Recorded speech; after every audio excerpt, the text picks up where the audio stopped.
Hello everyone, welcome to Bind Edutech. Last class तक में हम लोगों ने न्यूक्लियस के अंदर जो पार्टिकल्स रहते हैं, electron, proton, neutron and further on alpha particle का संरचना, बीटा पार्टिकल्स का भी मीट होता है, इन सभी चीज़ों को हम लोगों ने लास्ट क्लास तक में देखा था। अब उससे आगे बढ़ते हुए हम लोग कुछ टर्म्स को देखेंगे। जैसे आज चर्चा करेंगे excitation. What is excitation? Excitation क्या है?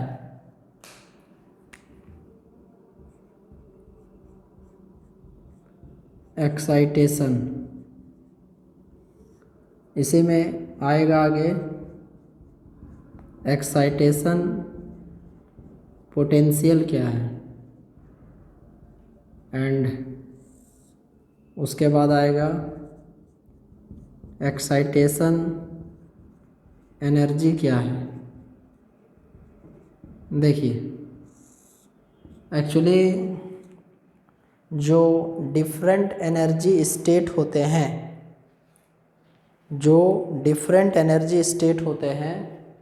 तो जब कोई इलेक्ट्रॉन ग्राउंड स्टेट में रहता है और वहाँ से वो हायर एनर्जी स्टेट में जाता है। जैसे देखिए, ये आपका हम एनर्जी स्टेट्स बना रहे हैं।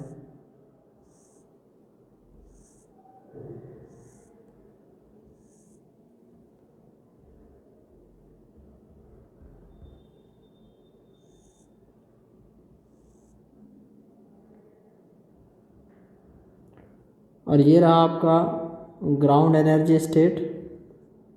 तो यदि कोई इलेक्ट्रॉन यहाँ पर है तो इस इलेक्ट्रॉन को यदि हम लोग यहाँ से यहाँ तक ले जाएंगे तो ये आपका हो गया ग्राउंड स्टेट। एंड सपोज कीजिए कि दिस इज एक्साइटेड स्टेट। तो किसी इलेक्ट्रॉन को ग्राउंड स्टेट से एक्साइटेड स्टेट तक ले जाने के लिए हम लोग को जो एनर्जी का ज़रूरत पड़ता है, जो अमाउंट ऑफ एनर्जी का ज़रूरत पड़ता है, that particular amount of energy is called excitation energy. या पहले एक्साइटेशन क्या है? ये एक प्रोसेस है, प्रोसेस जिसमें कोई इलेक्ट्रॉन एनर्जी को एब्जॉर्ब करता है। तो हम लोग उसको ऐसे लिख सकते हैं कि a process of absorption of energy by an electron. क्या है? An process of absorption, process of absorption of energy by an electron to go from ground state to excited state. मतलब क्या हुआ कि जब कोई इलेक्ट्रॉन ग्राउंड स्टेट से excited state तक, ग्राउंड स्टेट से एक्साइटेड स्टेट तक जाना चाहता है, तो एक्चुअली अलग अलग जो एनर्जी के लेवल्स हैं तो उसके बीच एनर्जी का डिफरेंसेस होता है। तो इलेक्ट्रॉन को ग्राउंड स्टेट से एक्साइटेड स्टेट या हायर एनर्जी स्टेट तक जाने के लिए एनर्जी का ज़रूरत होगा। तो कितना एनर्जी प्रोवाइड किया जाए, इलेक्ट्रॉन यहाँ से यहाँ चला जाए, तो ये ऊपर जाने का जो प्रोसेस है उस प्रोसेस को एक्साइटेशन कहते हैं। तथा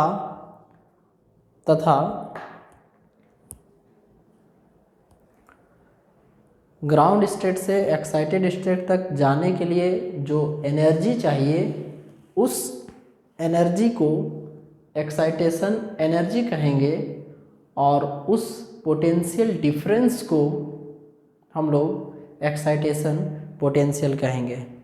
excitation is actually a process for an electron to go from ground state to excited state. अब इसी में एक टर्म आएगा आयोनाइजेशन। कि आयोनाइजेशन क्या है एंड आयोनाइजेशन पोटेंशियल क्या है और आयोनाइजेशन एनर्जी क्या है।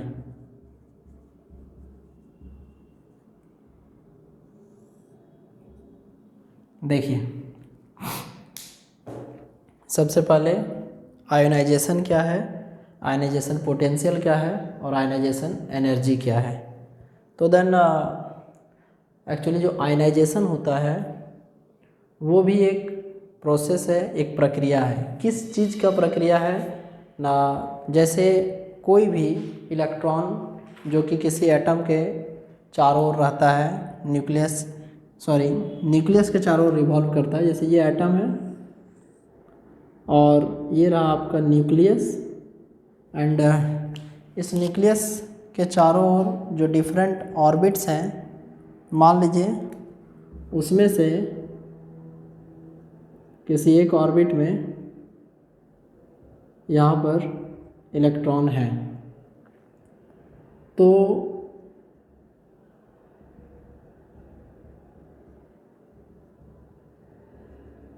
ये जो इलेक्ट्रॉन है यहाँ पे एक्चुअली अभी न्यूक्लियस और इसके बीच इलेक्ट्रोस्टैटिक फोर्स ऑफ अट्रैक्शन लग रहा है।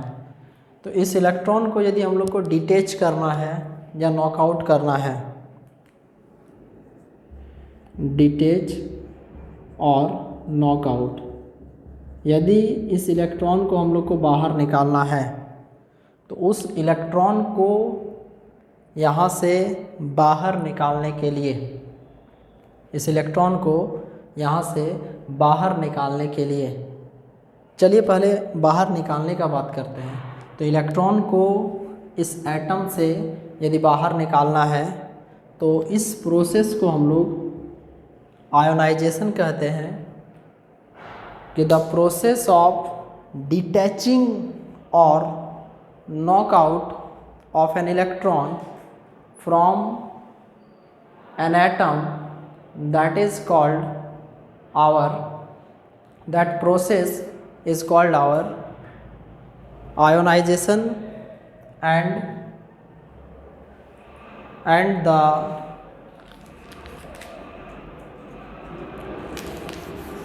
process of detaching or knockout, इसमें लिख देंगे प्रोसेस ऑफ डिटैचिंग और नॉकआउट, डिटैचिंग और knockout of an electron from atom. तो पहली बात है कि एटम से जो इलेक्ट्रॉन है वो खुद ब खुद बाहर नहीं आएगा, वहाँ से उसको बाहर लाना पड़ेगा। तो देन वहाँ से उसको बाहर निकालने के लिए हम लोग जितना एनर्जी का यूज करेंगे that is called our ionisation energy, या जो एनर्जी का हम लोग को ज़रूरत पड़ेगा that is called ionisation energy. और इस प्रोसेस में हम लोग को जितना पोटेंशियल का ज़रूरत पड़ेगा that is called ionization potential. तो आयोनाइजेशन एनर्जी अलग चीज़ है, आयोनाइजेशन पोटेंशियल अलग चीज़ है। आयोनाइजेशन पोटेंशियल में आपको वो पोटेंशियल डिफरेंस ज़रूरी होता है जो कि वहाँ से इलेक्ट्रॉन को बाहर निकालने के लिए इम्पॉर्टेंट होता है। और जो आयोनाइजेशन एनर्जी है वो दैट अमाउंट ऑफ एनर्जी है जो कि यहाँ से इस एटम से इलेक्ट्रॉन को बाहर निकालने के लिए ज़रूरत पड़ता है। अब एक टॉपिक आएगा न्यूक्लियॉन्स, टॉपिक मिलेगा भी न्यूक्लियॉन्स। न्यूक्लियॉन्स क्या होता है?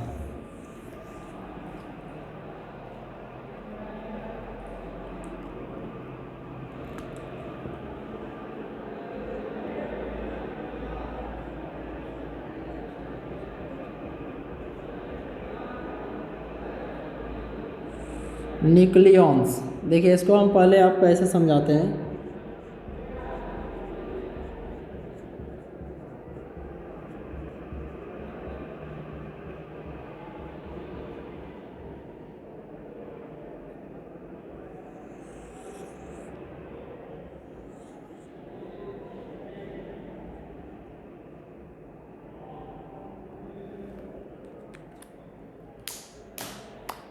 कि कोई भी जैसे एटम है तो उस एटम का जो सेंटर है दैट इज़ कॉल्ड न्यूक्लियस, और इस न्यूक्लियस के अंदर जो पार्टिकल्स पाए जाते हैं, जो सब एटॉमिक पार्टिकल्स आपको मिलते हैं, दे आर कॉल्ड न्यूक्लियॉन्स। आप ऐसे भी कह सकते हैं कि the proton and the neutron are collectively called as nucleons। Proton और न्यूट्रॉन कलेक्टिवली न्यूक्लियन कहलाते हैं। तो इसमें आप लिख सकते हैं कि the protons and neutrons are collectively called as nucleons। या इसका एक और डेफिनेशन कि the particles which are found inside the nucleus, the particles which are found inside the nucleus are called nucleons। वैसे पार्टिकल्स जो न्यूक्लियस के अंदर पाए जाते हैं दे आर कॉल्ड न्यूक्लियॉन्स। यहाँ जो P और N रिप्रेजेंट कर रहे हैं, this P for proton and N stands for neutron।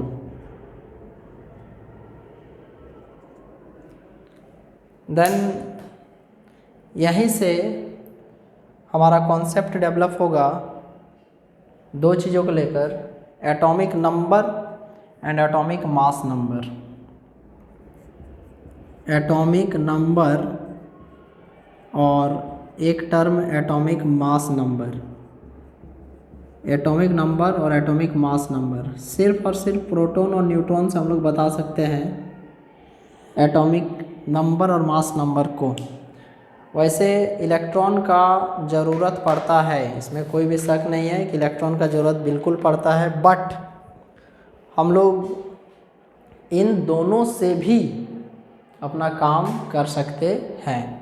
तो एटॉमिक नंबर और एटॉमिक मास नंबर के बारे आप पहले भी पढ़ चुके हैं दैट जो एटॉमिक नंबर होता है वो नंबर ऑफ प्रोटॉन्स को बताता है, और जो एटॉमिक मास नंबर होता है that is actually the summation of proton and neutron. तो इसी विषय पर हम लोग अभी लिखेंगे कि किसको किस चीज़ से डिनोट करते हैं। जैसे एटॉमिक नंबर जो हो गया उसको हम लोग डिनोट करते हैं Z से, और एटॉमिक मास नंबर जो होता है that is denoted by A। तो देन क्या रिलेशन है एटॉमिक नंबर और एटॉमिक मास नंबर में?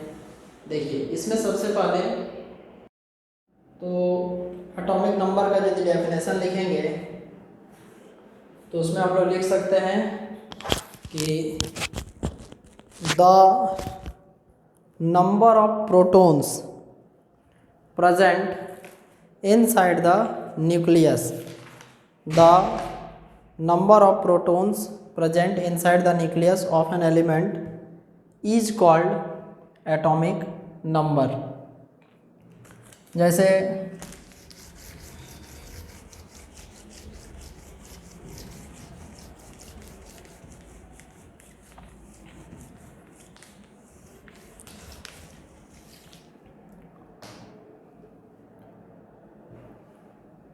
very first, when we discuss about the atomic number,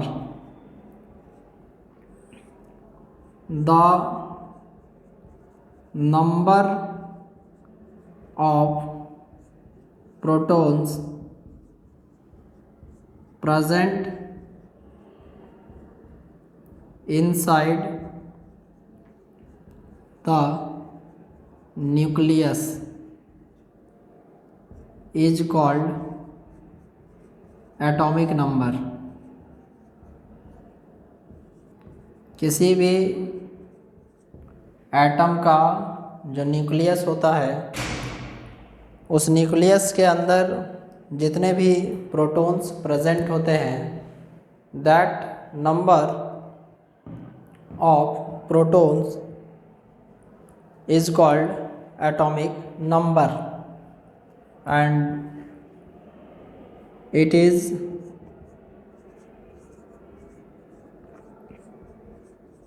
denoted by Z. Atomic number को Z से रिप्रेजेंट किया जाता है और यदि न्यूट्रल स्टेट है किसी एटम का तो उसमें जो नंबर ऑफ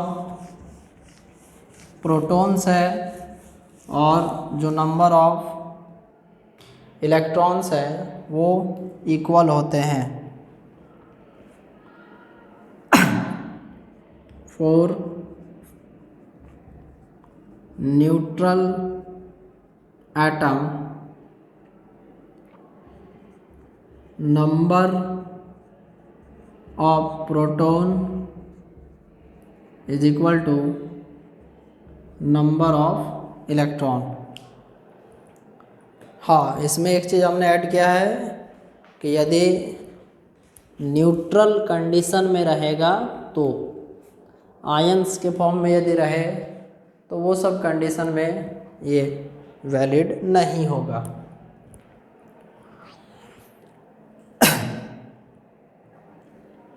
इसी में एक टर्म आपको मिलेगा atomic mass number. Atomic mass number क्या है ना, ये एक्चुअली में समेसन है, दो चीज़ों का समेसन है, प्रोटॉन तथा न्यूट्रॉन का. एटॉमिक मास नंबर क्या है, तो एक्चुअली में जो एटॉमिक मास नंबर है that is the summation of the number of protons and number of neutrons within a nucleus. मतलब किसी भी एटम के न्यूक्लियस में जो टोटल नंबर ऑफ प्रोटॉन्स तथा न्यूट्रॉन्स प्रेजेंट होंगे. ये एटम हो गया, न्यूक्लियस, प्रोटॉन प्लस न्यूट्रॉन. तो इसमें लिखेंगे कि the total number of protons and neutrons, the total number of protons and neutrons present inside the nucleus present inside the nucleus is called atomic mass number, और atomic mass number को हम लोग denote करते हैं ए से। तो लिखेंगे इसके रिप्रेजेंटेशन में या नोटेशन में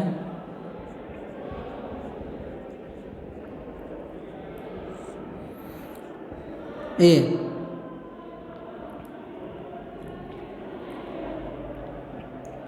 और ए बराबर P प्लस N, जहाँ पे ए एटॉमिक मास नंबर है, जो P है नंबर ऑफ प्रोटॉन्स है, और जो N है वो जो है आपका that is number of neutrons.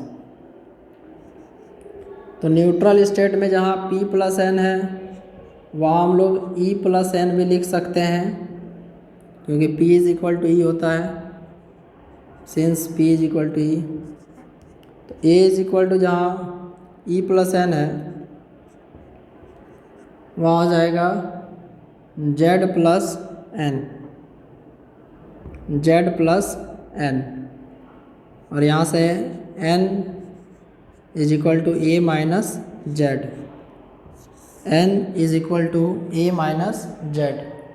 N जो है वो नंबर को बताता है, नंबर ऑफ न्यूट्रॉन्स को, एंड नंबर ऑफ न्यूट्रॉन्स निकालने के लिए we just have to do a subtraction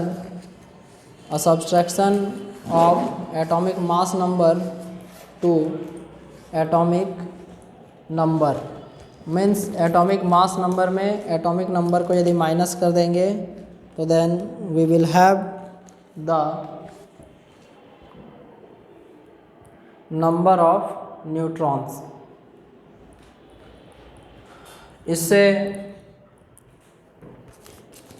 related कुछ क्वेश्चंस यदि हम लोग देखें, जैसे मान लीजिए कि सोडियम का ही एग्जांपल यदि लेते हैं, जैसे सोडियम को रिप्रेजेंट करते हैं Na, ये आपको हो गया 11, ये हो गया 23। तो इसमें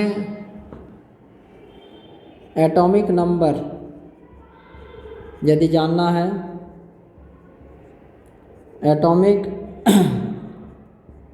मास नंबर, तो देखिए इसके लिए इसका रिप्रेजेंटेशन में लेते हैं X, नीचे Z, ऊपर में A। तो इसका एटॉमिक नंबर हो जाएगा 11 और एटॉमिक मास नंबर हो जाएगा 23। एटॉमिक नंबर 11 और एटॉमिक मास नंबर हो जाएगा 23। Number of